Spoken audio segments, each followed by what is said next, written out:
When I was a kid, I lived with my mum and dad. I remember me and my dad used to kick a football round in the park, and we always had family roasts on Sunday. After dad lost his job, him and my mum started arguing a lot, and one day he just left. Mum met Martin at work and started spending all her time with him. After they had my baby sister, Marie, Mum was too busy with her new family and just left me to get on with it. There's nothing to do where I live. It's really boring. Except when I go to army cadets. My dad and granddad were in the army and I always wanted to join. The lads there are alright. They made me feel part of a team. I never felt like that at school because I got bullied. The other kids called me names like stupid and fat. They took the piss out of me when I read out loud in class. The school made me go for a test where I got diagnosed with autism. I was so angry. I knew I wouldn't be able to join the army now. My anxiety got really bad, and I started spending loads of time watching news videos online about terrorist attacks in the UK. I never liked non-white people anyway.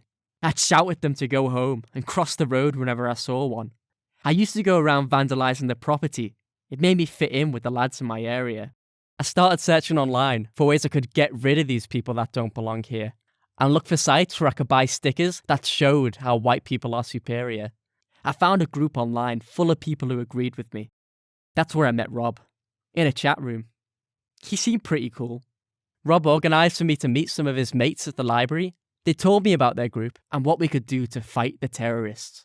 They told me about how our culture is being taken over by immigrants and how most of the crimes in this country are done by foreigners. The joke is the government look after them, but they didn't look after my dad when he came home from Iraq. Rob said people who don't stand up for our race are nearly as bad as the terrorists. A lot of people around here talk about immigrants, but none of them do anything about it. Rob said it's our responsibility to protect our culture. Rob and the guys don't care about your weight or how you do in school. It's your blood that counts. When I was hanging out with them, I didn't feel anxious.